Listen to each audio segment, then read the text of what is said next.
tenemos a la maestra Andrea. Oh, maestra Hola, Andrea. aplauso. ¡Tremendo! Al pizarrón, Andrea.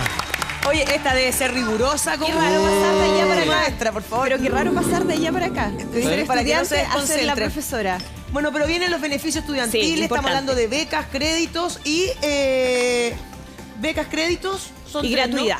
Y gratuidad. Sí. Entonces, ¿en qué se diferencian y cómo acceder? Andrea Aristegui nos cuenta. Mira, yo creo que lo principal, lo más importante para partir es los plazos, porque ya queda poquitos días. Ya. El 20, domingo, a las 2 de la tarde, ojo con la hora, porque es bien estricto, se vence el plazo para llenar el formulario único de acreditación socioeconómica, que se llama el formulario FOAS, que es un formulario que es fundamental llenarlo, seguir el proceso a través de la página web del Ministerio de Educación y del de Beneficios Sociales, para poder postular alguno de todos estos beneficios que van, ojo, en vía paralela a lo que es la prueba de selección universitaria, si es que yo ya decidí o no decidí qué es lo que voy a estudiar. Independiente de todo eso, este es un trámite que hay que hacer si es que posteriormente yo quiero postular algunos de los beneficios que se pueda entregar para poder estudiar con la totalidad de la cobertura de la matrícula y el arancel o en algunos casos de manera parcial.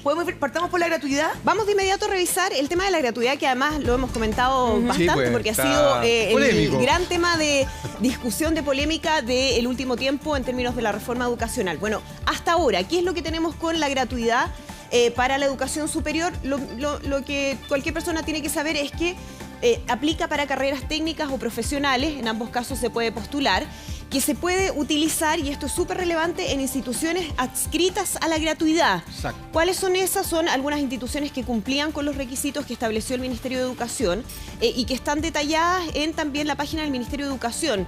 Entonces, en primer lugar uno postula, ¿no?, a este beneficio, y posteriormente, cuando yo ya tengo decidido qué es lo que quiero estudiar y si quiero justamente someterme a este beneficio de la gratuidad, entonces hay que ver cuáles son esas instituciones que son favorecidas por este beneficio hasta ahora, porque eso también puede modificarse el próximo año, pero hasta ahora hay una lista y ahí uno tiene que revisar. Qué importante, Andrea, porque si muchas quiero- veces hubo gente que postuló, hizo todo el plazo, Claro. dentro del plazo y el proceso establecido de manera correcta, pero después queriendo entrar a una universidad o un instituto, No, pero que no no estaba respondía, escrito al final, claro. exactamente, no. Exacto, porque tiene que ver con las instituciones y eso es súper importante. Uno es que uno cumpla con todas las condiciones. Recordemos que esto es para los 5 primeros quintiles, es decir, el 50% de la población de menores ingresos del país. Eso es hasta ahora. Claro. Inicialmente se pretendía que fuera mayor, pero eso es lo que se ha avanzado hasta el momento. Independiente de si cumplo o no cumplo con los requisitos, bueno, lo otro tiene que ver con cuáles son las instituciones adscritas a la gratuidad. Y esas instituciones, por una parte, tienen que cumplir con ciertas condiciones, pero también tienen que tener la voluntad de adscribirse. No es obligatorio, no es que las universidades tengan la Andrea? obligación de entregar la gratuidad, sino que ¿Cómo? ellas evalúan y toman la determinación de si hacerlo o no. ¿Y cómo se calcula el ingreso, el menor ingreso? Porque no es lo mismo una familia que tiene ingresos bajos con una persona, con un hijo, Lógico. o una familia que puede tener mucho sueldo, pero tiene un montón de hijos. Bueno, ahí hay una serie de elementos que se consideran que por lo mismo es importante que la gente ingrese al formulario de acreditación socioeconómica. Hay una serie de preguntas respecto a la conformación de la familia, los ingresos que existen, y en base a eso se entrega un puntaje y después va a aparecer si es que uno es o no beneficiario. Es como la ficha esa social, ¿no? gratuidad. Eso, Es la ficha. exactamente. Y como son Y todos Andrea- distintos, que no- Sí, quiero yo estudiar entonces bajo este esquema cocina. Entonces, ¿puedo entrar dentro la...? Si hay alguna Si es institución que lo tenga. haces en una institución adscrita a la gratuidad y si además tú cumples con las condiciones socioeconómicas, o sea, si estás dentro de los beneficiarios. Claro. Andrea, ok. ¿y las notas del estudiante influyen a la hora de la postulación? En el tema de la gratuidad no tiene que ver con las notas, después vamos a ver el tema de las becas. En las becas sí eventualmente puede ser un factor importante, pero aquí tiene que ver más que nada con la condición socioeconómica, los ingresos de la familia, de la persona, y posteriormente, si es que la universidad o el instituto te piden esa exigencia de notas, hay algunos que ni siquiera requiere, por ejemplo, de la rendición de la prueba de selección universitaria. Es que hay gente que piensa que como tiene malas notas y en el fondo no tampoco tiene plata para pagar la universidad, dice, no importa, no voy a estudiar. porque ¿Y cuánto dura el beneficio? El beneficio cubre toda la carrera en el tiempo que está estimado que dure esa carrera, eso es importante, ¿no? La matrícula y el arancel durante todo el tiempo real de duración de la carrera. No es que si yo me voy a, no sé, una carrera dura 5 años y yo pretendo estar 10 años estudiando, eso no lo va a cubrir. Va a cubrir lo que realmente dura esa carrera durante el tiempo que se ha establecido. Sigamos revisando. Sigamos. Teníamos ahí entonces gratuidad, que como decía es matrícula y arancel total de la carrera y que se va renovando automáticamente durante los siguientes años. Después están las becas, que aquí hay una gran variedad de becas o de beneficios distintos y por eso que es interesante entrar a esa página de beneficiosestudiantiles.cl porque ahí se establece cuáles son. Es una lista bien larga, entonces para no entrar ahora en el detalle, pero tiene que ver, por ejemplo, con excelencia académica, con ser hijo de profesores. Hay una serie de becas de distintas características que también dependen de los establecimientos de educación superior. Pero también es principalmente carreras técnicas o profesionales en ambos casos. Se puede utilizar también en instituciones que sean acreditadas y los requisitos socioeconómicos también van variando, pero va desde el 70% de la población de menores ingresos, es decir, el séptimo quintil, y en algunos casos hasta el 80% o incluso y en este el 100%. Caso, Andrea, ¿todas las instituciones ofrecen becas o pasa también como decía hace un rato, que no todas las instituciones adscriben a la gratuidad, digamos? En general, la mayoría de las instituciones tienen becas específicas para las distintas características que se necesitan o que requiere el estudiante. ¿Por qué? Porque no solamente tiene que ver, por ejemplo, con becas para pagar el arancel de la carrera, sino que, por ejemplo, hay becas que son súper específicas. Becas de la Junaed para la comida, ¿no? Estudiantes que pueden incluso tener gratuidad, pero que no tienen cubierta esa otra parte que tiene que ver con la alimentación, y esas dos pueden ser complementarias. O sea, uno puede tener gratuidad y a la vez una beca de la Junaed de alimentación. Por eso que hay que ir caso a caso viendo si es que yo puedo ser o no beneficiario. Y ahí sí que entrar a la página relación con calma porque también hay unas por buenas notas, hay becas deportivas, hay becas de otra índole que me imagino que también están descritas. Milenio, la vocación de profesor, que es solamente para los estudiantes de Y si pedagogía. uno tiene una beca, puede postular a una segunda beca.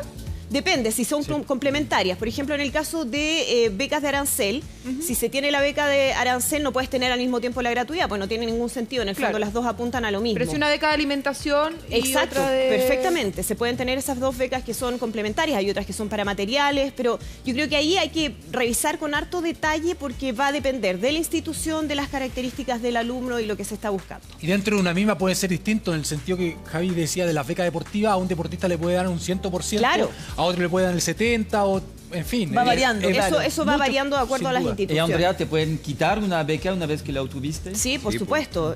Las becas después se van evaluando y eso queda en manos de las instituciones. ¿Por qué yo insistía al principio con el tema del formulario? Porque para cualquier caso es necesario haber llenado este formulario único de acreditación socioeconómica. No es que yo después llego directamente a la universidad a pedir, no, hay que entrar primero en esto, independiente de cuáles vayan a ser los resultados después en la matrícula, cómo me fue en la PSU, las notas que tuve al final de cuarto medio, etcétera. Entonces, por eso que el plazo de este 20 de noviembre a las 2 de la tarde es fundamental para hacerlo. Bueno, y en la tercera parte tiene que ver con los créditos, que sabemos que no es que a uno le paguen la carrera, sino que en el fondo es un préstamo que a uno le dan que posteriormente uno tiene que devolverlo. Y en este caso, ¿qué contempla? Bueno, también carreras técnicas o profesionales, también se tiene que utilizar en instituciones acreditadas y ahí el crédito también va a depender de cuál sea, ¿no? Hay el crédito con aval del Estado y hay otros, pero también se requiere en este caso inscribirse en el formulario, llenarlo para posteriormente establecer cuáles van a ser las condiciones de esos créditos. Ahí tenemos las diferencias entre el Fondo Solidario, que apunta al 80% de la población de menores ingresos, y el crédito con aval del Estado, que cualquier persona podría eventualmente Y uno tiene que como averiguar solo, digamos, si la institución a la cual yo quiero ingresar o obtener el crédito, cómo se paga después, porque tenemos un tema en Chile con los intereses, Tremendo. lo hemos conocido. Claro, de los recordemos que a través universitarios. del crédito con aval del Estado se establecieron ciertas condiciones en términos del máximo de interés, pero ese es un tema que está todavía en discusión porque finalmente es que está la banca privada por eso. de interviniente, Entonces hay que y averiguar es bien, el digamos. Estado el que sirve de aval, es decir, me da la garantía de que yo posteriormente voy a devolver esa plata, la voy a por pagar ejemplo, si cuando yo yo estoy ya sin trabajo termine y después. pueda seguir ¿El CAE trabajando. es para cualquier persona independiente de los ingresos que tenga? Claro, el crédito del aval del Estado eventualmente puede postular cualquier persona, pero también va a depender en el momento de hacer la clasificación de las personas que ¿Hay lo una reciben edad, de eso, ¿no? edad límite? En este caso no hay edad límite. Lo que sí es importante es que no, al menos en términos de la gratuidad de otras becas, no es para personas que ya tengan una carrera profesional. Sí puede ser, en el caso de la gratuidad, una persona que haya estudiado una carrera técnica y que posteriormente quiera postular a una carrera profesional, pero no aplica ni para posgrados ni tampoco para cursos o carreras en línea, que ahora se está usando mucho, ¿no? Sí. Tienen que ser carreras presenciales, más tradicionales en el fondo. ¿Y de qué forma Parte se de los paga beneficios. después ese crédito? Por ejemplo, si una persona queda sin trabajo, queda cesante, ¿igual está obligada a pagar la Bueno, cuota? ese es el gran problema y la gran discusión que hay en estos momentos, Claro. ¿no? ¿Qué pasa con la manera de devolver esa plata? Porque muchas veces sucede, y es el tema que, insisto, está ahora en toda la discusión, que gente que invirtió, que se endeudó en un monto gigantesco de dinero para poder estudiar, después con la plata que recibe en términos de sus sueldos, de sus ingresos, no es suficiente para pagar o devolver ese monto, o tiene que hacerlo, pero también sigue endeudado una gran cantidad de años durante su carrera o el desarrollo de su profesión, ya cuando entra al mundo laboral. Entonces es un tema que se está discutiendo. Ahora, ¿qué pasa con el inicio de la gratuidad? La gente que tiene créditos, porque esto no solamente está pensado para alumnos que están ingresando al sistema universitario, ¿ya? Y eso también me parece que es importante decirlo. No es solo para quienes van a rendir la PSU ahora y van a empezar a estudiar el próximo año, sino que para quienes también ya están estudiando en la educación superior. Pero, lamentablemente, no es retroactivo. O sea, si ellos ya se endeudaron, van a tener que pagar al menos lo que ya llevan de carrera posteriormente. De ahí en adelante se empieza a utilizar el beneficio nuevo, que sería, por ejemplo, la gratuidad en caso de que sean beneficiados. Todo esto que estamos conversando está en la página del Ministerio de Educación para Por que supuesto. la gente pueda averiguar. En la página del Ministerio de Educación hay otra que se llama beneficiosestudiantiles.cl. Que es más específica. Hay otra que es gratuidad.cl, que es específico en el beneficio de gratuidad, que todavía hay muchísimas dudas porque todavía está ahí en la discusión.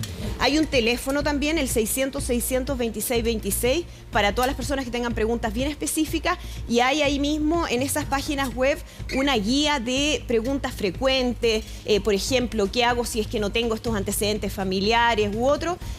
Así que ahí está todo el detalle, y lo más relevante, insistíamos, tiene que ver con el plazo, 20 de noviembre a las 2 de la tarde, para que nadie se quede ¿Sabéis fuera y qué, Andrea? después... Y en no pantalla, cuantiza, pero ¿no? mientras tanto Sí, veíamos el formulario. Sí, hay una cosa re importante que tiene que ver con las becas deportivas, porque bueno, yo lo sé porque le pasó a mi hijo, que pueden postular antes, o sea, se pueden postular antes, y incluso esa postulación implica o establece una mejora en el puntaje de la PSU. Entonces, Se de llama verdad, Contest, no dejen Jaime. de hacer ese trámite para los cabros que tienen becas deportivas o que tienen un talento deportivo, porque es muy beneficioso. ¿Pero qué llamas antes? No entendí. Tú averiguas antes, en el fondo, qué es lo que tienes que hacer, te inscribes, en definitiva, a los beneficios que implica ser deportista de alto rendimiento, y eso hace que tu puntaje tenga una mejora. Y entonces puedes establecerte Claro. a la hora de entrar. Todo esto Entonces, antes súper de. beneficio, claro. Es un beneficio que de repente muchos cabros no lo saben, y es una torpeza porque de repente... Igual se finalmente el beneficia punto mucho. es averiguar, porque las Exacto, respuestas también sí. están en línea, en página, pero a veces uno no hace la pega de No, la meterse. flojera. Bueno, porque a veces es engorroso y cuesta, y qué sé yo, pero yo creo que se vale la puede. pena averiguar. O sea, Un hay que aplauso hacerlo. para Andrea Aristegui. Genial. Oye, ¿Qué perdón, pasó? tremendo. Clarita. Yo le traje una manzana. Tráigamela, pues. Mientras Mira, Gustavo le lleva la mira. manzana Uy, está ¿Quién fue el mejor ¿ah? alumno? a la profe Aristegui. Ay, todo porque tiene Voy a beca pensarlo, deportiva. ¿ah? Todo porque tiene beca deportiva, Voy a claro. pensar. Como tiene beca deportiva. Felicito, Tiene la pura cara profesora. nomás. Octavito, ¿ah? Muy bien, profesora. Muy bien. Octavito. No le voy a subir la nota, eso sí. Nosotros vamos a mejorar hacer la nota. una pausa, Así es. Negrito, y luego vamos a hablar de algo bien importante, que es cómo no endeudarse tanto o endeudarse